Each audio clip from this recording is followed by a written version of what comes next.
할렐루야 샬롬 하고 우리 인사합니다. 할렐루야 샬롬 샬롬 샬롬 샬롬 샬롬. 하나님 사랑합니다. 여러분 주 안에서 사랑합니다. 역대하 13장 1절에서 22절까지 말씀이죠. 하나님이 함께 하셨습니다. 우리 대한민국 국가 애국가 가사에 하나님이 보호하사 그저 우리나라 만세 이 구절이 떠오릅니다. 각 나라마다 고유의 국가가 있기는 하지만 제목부터 나라 사람의 노래라고 되어 있는 경우는 아마 우리나라밖에 없지 않을까. 대한민국 이 애국가의 가사 중에 특히 하나님이 보호하사 우리나라 만세 전 이 아주 이 부분 굉장히 좋아합니다. 하나님이 처음에는 하나님이라고 했다 그러죠. 하나님으로 막 바꾸어서 늘 저는 그렇게 불렀습니다. 제가 제일 처음 가르쳐 주셨던 그 주변 주일학교 선생님이었는지 기억이 나지 않지만 하여튼 기독교인들은 우리나라를 보호해 주신 분 하나님이신 게 맞습니다. 우리들 조국 대한민국은 오직 하나님께서 보호해 주셔서 지켜주셔서 오늘날 이렇게 잘 사는 나라. 제가 어린 시절만 해도 배가 고파서 못 먹는 아이들이 많았고 지금은 초등학교죠. 국민학교죠. 국민학교 때 보면은 그 아주 어려운 아이들 옥수수 식빵 또 옥수수죽 우유 배급 이런 게 많았는데 저는 그 틈에는 끼지 않았던 것 같아요. 그때는 너무너무 부러웠습니다. 다른 아이들이 그런 거 먹고 하면은 가서 얻어먹고 또 제 도시락하고 옥수수빵 바꿔 먹고 했던 기억도 있습니다. 근데 정말 지금은 물론 아닌 곳도 있겠지만 거의 밥을 못 먹는 아이들은 없지 않나 싶네요. 그리고 급식도 무료 급식들이 이제 다 돼 있어서 초등학교 중학교까지는 급식도 그냥 먹는데 아닌 곳도 물론 있겠지만 이렇게 잘 사는 나라로 이렇게 하나님께서 지켜주신 것 하나님의 귀한 뜻이 있는 줄로 믿습니다. 어느 곳에서나 하나님을 증거할 줄 아는 하나님의 자녀들 특히 우리 대한민국은 이분 은혜가 많죠. 이스라엘이 솔로몬 사후에 돌아가고 나서 남쪽 유다와 북쪽 이스라엘로 아들이 르호보암 왕이 믿음이 굳건하지 못하여 그렇게 증거되고 있죠. 그래서 14절에 보면 14절에 르호보암이 악을 행하였으니 이는 그가 야훼를 구하는 마음을 굳게 하지 아니하였더라. 12장 14절에 이렇게 그래서 남과 북이 나뉘게 됐는데 본문님 우리 13장 1절부터 3절에 보면 두 번째 왕 아비야와 북쪽 이스라엘의 첫 번째 왕 여로보암 사이에 전쟁이 또한 벌어집니다. 이제 르호보암이 죽고 아비야가 대신 왕이 됐습니다. 그리고 북쪽에는 여로보암이 그대로 왕이죠. 그래서 북쪽 여로보암 왕 18째 18년째에 아비야가 유다의 왕이 되었다. 아비야는 이제 남쪽의 왕입니다. 유다와 베냐민 지파만 그저 남유다에 속하죠. 유다는 40만, 이스라엘은 80만의 병력으로 2분의 1이네요. 남쪽은 40만, 북이스라엘은 80만의 병력으로 서로 대치하게 되는데 그야말로 국운을 건 총력전이었습니다. 실제로 병력의 숫자나 지휘 능력을 두고 비교해 볼 때 남쪽 유다가 절대적인 열악한 열세였죠. 놀랍게도 그런데 유다 왕 아비야는 오히려 이스라엘 군 앞에서 큰 소리를 치고 있습니다. 그것은 그가 믿는 구석이 하나 있었기 때문인데 12절에 기록된 대로 하나님이 우리와 함께 하신다. 누가 그랬어요? 그 전에 다윗이 그랬죠. 골리앗 앞에서 하나님이 나와 함께 하신다. 이렇게 아무리 북쪽 이스라엘이 군사력이 강하고 군병이 우리의 배가 되든지 말든지 유다의 편이 하나님이시니까 분명히 이길 수 있다. 이렇게 아비야는 외칩니다. 저희 나라도 곧 6.25 전쟁 이제 60주년 그리고 70년을 향해서 가고 있죠.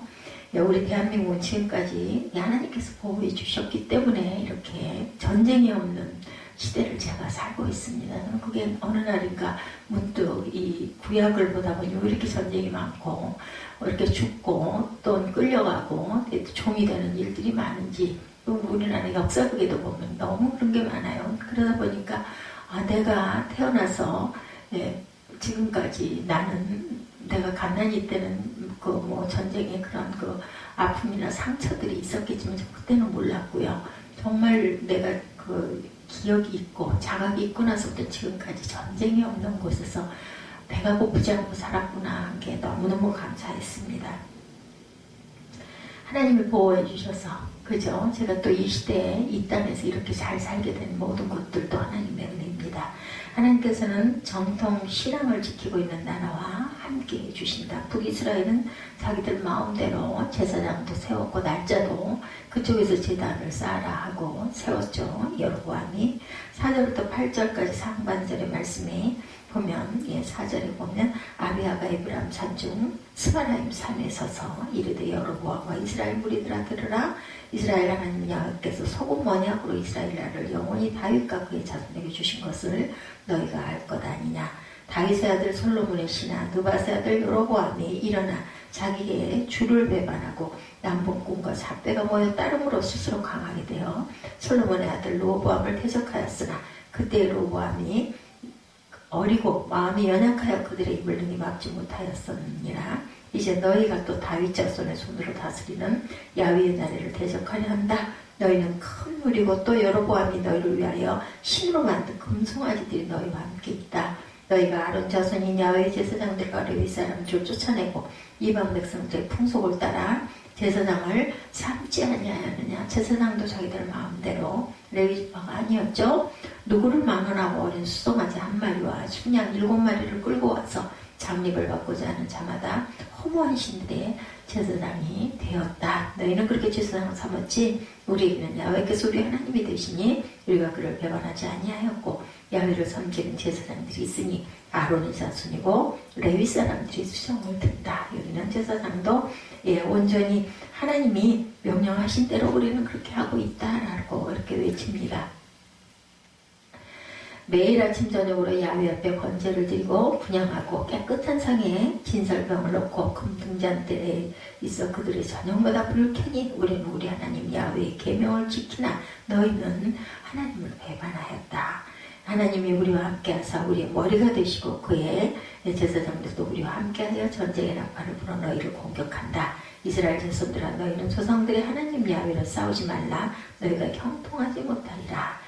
여로보암이 유다의 뒤를 둘러 복병하였으므로 그 앞에는 이스라엘 사람들이 있고 그 뒤에는 복병이 있었습니다. 그래서 유다 사람이 뒤를 돌아보고 자기 앞뒤에 적병으로 말미암아 야훼께 부르짖고 제사장들은 나팔을 붑니다. 유다 사람이 소리 지르며 유다 사람이 소리 지를 때 하나님의 여로보암과 온 이스라엘을 아비야와 유다 앞에서 치시니 이스라엘 자손 유다 앞에서 도망하는지라 하나님이 그들의 손에 넘기셨으므로 아비야와 그의 백성이 크게 무찌르니 이스라엘이 택한 병사들이 죽임을 당하고 엎드러진 자들이 50만 명이다. 하나님이 싸우셨죠? 그래서 죽은 사람이 50만 명이다. 이렇게 나타나는 구절이 18절에 그래서 자손이 그들이 항복하고 유다 자손이 이겼습니다. 그들이 그의 조상들이 하나님 야훼를 의지했기 때문에 17, 18절에 나타나죠. 그래서 19절에 아비야가 여로보암을 쫓아가서 그의 성읍을 빼앗으니 곧 베델과 그 동네들과 여사나와 그 동네들과 에브론과 그 동네리라. 아비야 때 여로보암이 다시 강성하지 못하고 야훼 외침을 입어 죽었고 아비야는 점점 강성하며 아내 14을 거느려 아들 22과 딸 16을 낳았더라. 아비야의 남은 사적과 그의 행위와 그의 말은 선지자 이도의 주석책에 기록되었다. 많은 아들과 딸을 낳고 아내도 많이 뒀네요. 아내 14을 거느려서 아비야가 이렇게 하나님과 함께함으로 통쾌하게 승리하는 부분이 바로 역대 13장 내용이죠. 지금까지 읽은 것처럼 전쟁이 시작되기 전에 유다의 왕 아비야는 산꼭대기에 서서 이스라엘 왕 여로보암과 분산되게 이렇게 큰 연설을 한 부분이 바로 9절 이하에까지 쭉 나타나서 22절, 21, 2절에 아주 번성하는 그런 내용, 그리고 이기는 부분이 18, 9절에 17, 8절에 나타납니다. 그런 유다와 이스라엘을 비교해 볼 때 그 첫걸음부터가 상대가 될 수 없는 현격한 격차가 있다. 그것은 유다는 어디까지나 다윗 왕조의 정통성을 이은 나라고 이스라엘은 그 정통 왕조에 대해서 반역한 여로보암을 중심으로 세워진 나라라는 점입니다. 잘못한 건 르호보암이 잘못했어요. 그죠? 유다가 정통 왕조로 잇고 있다는 사실은 바로 하나님께서 세워주신 소금 언약을 근거한 것입니다. 그 솔로몬령이란 말은 결코 변할 수 없는 확고한 확실한 언약이라는 뜻이죠. 네, 소금은 썩질 않지 않습니까? 이 소금언약이란 말은 결코 변할 수 없는 확실한 언약이다.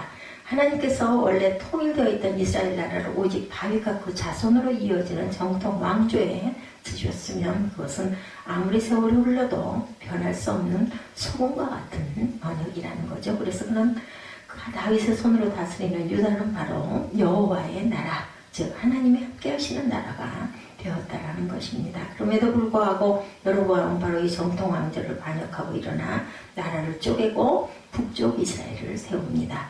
한마디로 유다는 합법적인 나라고 이스라엘은 불법으로 세워진 나라다, 이런 뜻이에요. 그래서 같은 나라 백성이 그저 남북으로만 나뉘어졌으니 그 성격도 비슷할 것이라고 생각하는 것은 오산이고 착각이라는 거죠.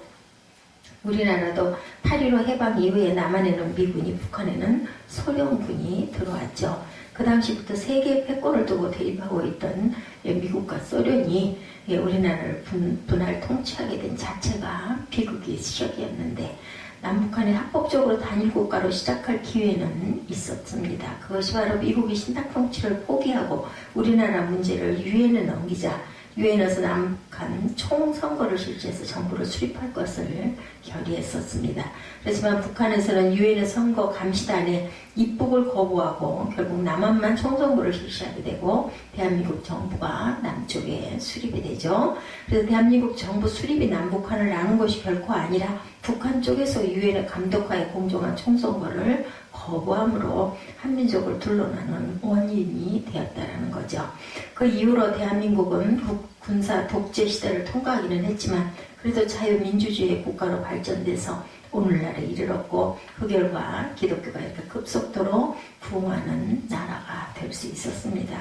반면에 조선인민 민주주의 인민공화국이라는 국호를 출발한 북한은 김일성 우상화와 김정일 세습으로 이어지는 공산 독재 국가가 되었고, 지금에 와서는 전 국제사회로부터 지탄을 받는 테러국이고 우호적이었던 중국으로부터도 눈총을 받는 문제의 나라로 전락하고 맙니다.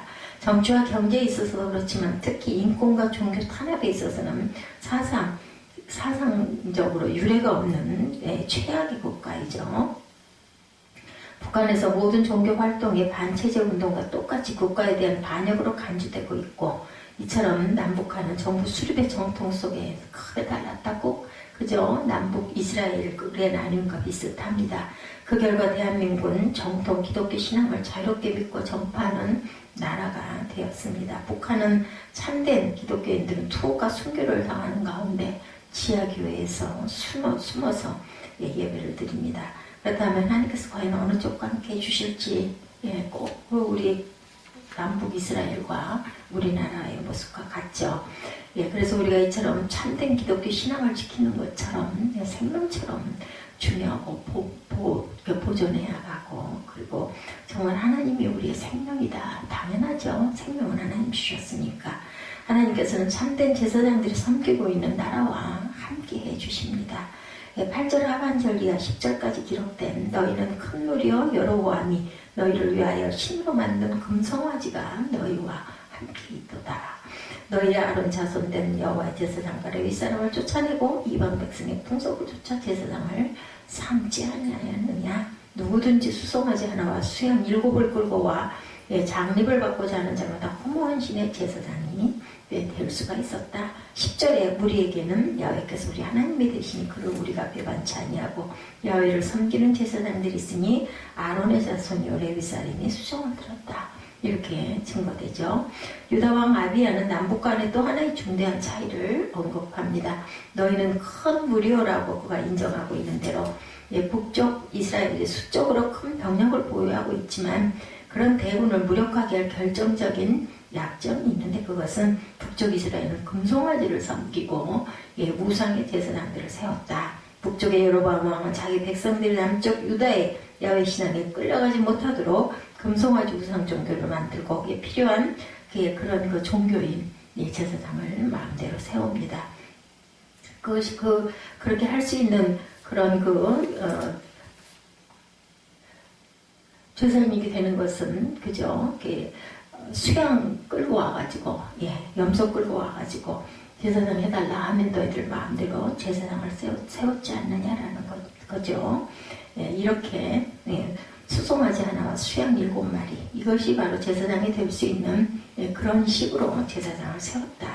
금송아지를 섬기는 우수한 제사장들을 섬겼다라는 겁니다. 그래서 북쪽 이스라엘은 아론 자손된 야훼의 제사장과 레위 사람, 즉 진짜 제사장의 가문에 속한 자들을 전부 다 축출하고 레위인 아닌 사람 중에서 마음대로 물질로 그 뭔가를 가지고 와서 바치면 수양 1마리와 염소 7마리를 가지고 와서 수양 7마리를 끌고 와서 수송아지 하나와 수양 7마리를 끌고 와서 제사장 삼아주시오면 해줬지 않느냐라는 말씀이죠.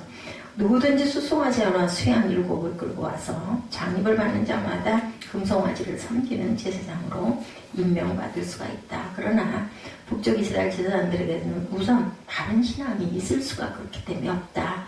제사장들 자신부터 하나님이 아니라 우상을 숭배하는 자들인데 말이 안 되죠. 또한 그들은 제사장에 대한 사명이나 성별의식도 가지고 있지 않았다.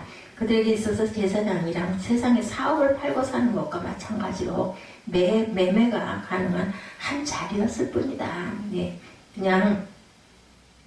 그냥 재물만 좀 갖다가 바치면 제사장이 누구나 될 수 있다. 하나님께서 명색이 당신의 제사장이라는 자들이 그토록 회개하고 타락하 있는 나라와 함께 해주실 리가 없다는 거죠. 유다는 이 점에 있어서도 북쪽 이스라엘과 확실히 구별되는 영적 무위에 있었죠. 유다는 오직 야훼를 섬기는 제사장들을 아론의 자손 중에서 세웠고, 그리고 레위 사람들로 하여금 그 제사장들을 수종들도록 했다. 하나님은 바로 믿는 확실한 신앙이 있어야 했고, 아론의 자손이라는 자격에 부합하는 자만이 남쪽 유다에서는 제사장으로 임명될 수가 있다라는 겁니다. 그것이 남쪽 유다로서는 야훼께서 우리 하나님이 되시고 그를 우리가 배반치 아니했다는 증거의 하나다. 지금 북한에서도 소위 국가라고 인정해준다는 기독교가 있기는 합니다. 바로 조선 그리스도 연맹, 조그련이라고 하죠. 약자로 1946년에 강량호 목사의 주도에 작업이 됐습니다. 반면 우리 대한민국은 죽음을 불사하면서 그 공산주의 침략에 맞섰던 수많은 순교자 목사님들이 피로 물들여진 그런 나라이죠. 실로 야훼만이 우리 하나님의 되심을 믿는 참된 신앙, 그 하나님을 배반치 아니한 진실한 행위를 지켰던 온전한 제사장들이 6.25라는 엄청난 국난을 통과하는 중에 끝내 우리 대한민국을 지켜냈다는 것을 잊으면 안 됩니다. 앞으로의 미래도 그렇겠죠. 목사라는 직함을 가지고 무신론 독재자에게 아부하면서 그의 하수인 노릇하는 꼭두거지 제사장들이 있는 나라에 하나님께서 함께 해주실 리가 없습니다. 오늘 역대하 13장 말씀처럼 신앙의 진리를 생명처럼 귀중히 여기고 그 받은 직분을 가지고 오직 하나님만을 기쁘시게 하려는 자세를 섬기는 참된 목회자들이 계속 일어나게 되고, 이 좋은 야훼께서 우리 하나님이 되어주시는 축복을 누리는 나라가 될 수 있기로 우리는 항상 기도해야 되겠죠. 하나님께서는 말씀 중심의 교회들이 세워져 있는 나라와 항상 함께 하십니다. 11절 12절에 조속으로 야훼 앞에 번제를 드리며 분향하며 깨끗한 상하신살병을 넣고 금등대가 있어 그 등에 저녁마다 불을 켜나니 우리는 우리 하나님 야훼의 계명을 지키나 너희는 그를 배반하였느니라. 하나님이 우리와 함께 하사 우리의 머리가 되시고 그 제사장들도 우리와 함께하여 경고의 나팔로 너희를 공격하느니라. 이스라엘 자손들아 너희 열주의 하나님 야훼와 싸우지 말라. 너희가 형통치 못하리라고 기록합니다. 건국의 정통성과 제사장들의 자질에 있어서의 극단적인 차이를 이렇게 거치면서 쪼개지기 시작한 남북의 영적 균열은 이제 여기 와서 완전히 나누어지게 되죠. 그것은 남쪽 유다는 야훼 계명을 지키는 나라로 남는 반면에 북쪽 이스라엘은 그를 배반한 나라가 되었다는 겁니다. 남쪽 유다는 무엇보다 공적 예배 생활을 그 명하신 율법 그대로 순종하고 따르고 있었죠. 조석의 번제, 분향, 진설병을 차리는 것, 금등대에 등불을 켜는 것, 성전 중심의 예배 생활에 있어서 하나님의 계명을 계속 지켜왔다. 또한 그들이 이 전쟁에 나올 때도 그 제사장들도 우리와 함께해서 경과의 나팔을 불었는데, 민수기 10장 9절에 하나님께서 명하신 규례, 즉 전쟁터에 나갈 때 제사장들이 은나팔을 불도록 하라는 규례를 따른 것입니다. 반면에 비정통 왕조를 따르고 거짓 제사장들을 세웠던 북쪽 이스라엘 백성들은 그처럼 말씀에 따른 생활을 예배를 떠난 지는 당연히 오래되었고 전쟁 출정 같은 기타 생활에서 말씀에 순종할 마음이나 자세는 더욱 보일래야 보일 수가 없는 그러한 지경에 이르렀습니다. 이런 결정적 차이점을 두고 볼 때 유다 왕 아비야는 하나님이 우리와 함께 하시고 우리의 머리가 되신다는 사실에 아주 큰 확신을 가진 거죠. 그리고 그런 남쪽 유다의 북쪽 이스라엘이 맞서 싸운다는 것은 열조의 하나님 야훼와 직접 대항해서 싸우려는 자멸행위나 다름없다는 것이 그의 눈에는 분명하게 보입니다. 북한은 소위 주체사상이라는 것을 최고로 유일한 진리로 믿고 있는 나라죠. 그리고 이미 모든 인민들을 김일성 우상화의 광신도들로 만들어 놓았습니다. 실질적으로 완벽한 정교 일치의 국가이기도 하지요. 그 결과 북한은 어른들이 일과를 마친 후 피곤한 저녁에도 김일성의 교실을 머릿속 깊이 박히도록 꼭 학습을 하고 그리고 아이들조차도 섬뜩한 표현에 반미구호를 앵무새처럼 줄줄 외우는 나라가 되죠. 극소수의 지하교회를 제외하고는 북한 땅 그 어디에도 성경 말씀이 자유롭게 선포되는 것은 없습니다.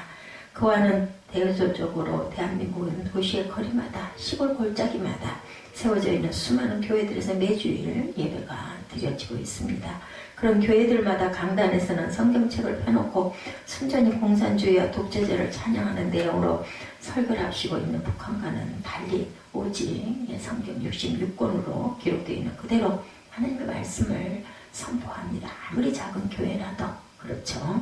또한 그렇게 말씀을 들은 이 나라의 기독교인들 역시 다른 어떤 나라의 기독신자들보다 훨씬 열심히 믿고 충성을 다하는 신실하고 아주 열심히 있는 신앙인들이 되어 있죠. 현재 기독교가 있는 각 나라의 기독교인들 신앙생활을 구체적인 예배 출석, 헌금생활, 전도와 선교 등으로 비교해 본다면 우리 대한민국은 전 종목에 걸쳐 1위, 단연 1위입니다. 물론 온전치 못한 교회 성도들이 있다 한다 하더라도 이건 비교가 되지 않죠. 현재 대한민국만큼 말씀 중심, 교회 중심으로 오직 하나님만을 모시는 기독교인들이 있는 나라가 얼마나 될까.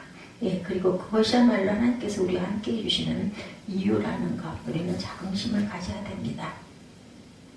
새벽마다 그리고 예배 때마다 항상 나라와 민족을 위해서 남북 통일을 위해서 그리고 지도자들의 구원을 위해서 우리는 항상 기도하죠. 이렇게 영적으로 크게 차이가 났던 남쪽 유다와 북쪽 이스라엘의 전쟁은 당연히 13절과 21절, 22절 말씀처럼 완전한 승리죠. 유다의 뒤를 둘러 복병하는 양동작전을 펼쳤고 그 결과 유다는 전투가 시작되자마자 앞뒤로 포위된 진대 양난에 빠지게 됩니다. 누가 보아도 이미 유다는 끝장난 나쁜 상태나 마찬가지죠. 그렇지만 그런 상황에서 유다 사람들은 야훼께 부르짖고 제사장들은 나팔을 부니라 이렇게 나타납니다. 바로 그 순간 하나님께서 압도적 전세에 있던 북쪽 이스라엘을 유다 앞에서 대패하게 만드시는 부분 18절 말씀이죠. 유다 자손이 이겼으니는 저희가 그 열조의 하나님을 의지하였습니다. 아주 통쾌한 승리입니다. 남쪽 유다와 북쪽 이스라엘은 원래 한 나라고 한 민족이었죠. 그들이 남북으로 나뉘어진 지 얼마 지나지 않았을 때 그럼에도 불구하고 무엇이 그리 크게 달라 남쪽 유다는 점점 강성한 나라가 되고 반대로 북쪽 이스라엘은 강성하지 못하고 망하는 나라가 되었죠. 유다는 하나님께서 함께 하시는 나라였던 반면 북이스라엘은 하나님을 대적하는 나라였기 때문이다. 우상숭배가 문제입니다. 그렇다고 해서 유다에 속한 백성이 한 명도 빠짐없이 전보다 신실한 신앙인만은 아니었을 겁니다. 유다 왕 아비야는 하나님 앞에서 완벽한 왕이었던 것도 또한 아니죠. 아비야 왕의 개인적인 신앙생활에는 기복이 있고 유다에 속한 백성들의 신앙이라는 것은 사람마다 각각 다를 수밖에 없습니다. 그렇지만 전체적으로 볼 때 남쪽 유다는 어디까지나 정통 신앙의 맥을 지키고 있었고 참된 제사장들이 세워져 있었고 율법에 따른 제사가 드려지고 있던 반면에 북쪽 이스라엘은 하나님을 반역하는 불신앙 위에 세워진 나라였고 그런 까닭에 하나님께서는 당연히 오직 남쪽 유다와 함께 하셨다라는 겁니다. 우리 대한민국은 지금 이 지구상에서 가장 도발적이고 폭력적인 북한과 아직도 대립적인 상태입니다. 이처럼 안팎으로 위태롭기 짝이 없는 대한민국이 지금까지 북한의 적과 통일의 야욕에 먹잇감이 되지 않고 존속했던 그런 가장 큰 이유, 하나님께서 살아계시고 이 나라를 지키셨다라는 거죠. 그래서 하나님이 항상 함께하는 대한민국은 우리는 어떻게 해야 될까? 항상 하나님의 은혜에 감사하며 우리가 더욱더 하나님을 모시고 함께 동행하는 삶을 살아야 되겠습니다. 그 지름길은 주님을 닮아가는 모범이 되는 삶을 사는 거죠. 그래서 그리스도의 장성한 분량까지 충만하게 살아나시는 저와 여러분 되시기를 주님의 이름으로 축복합니다.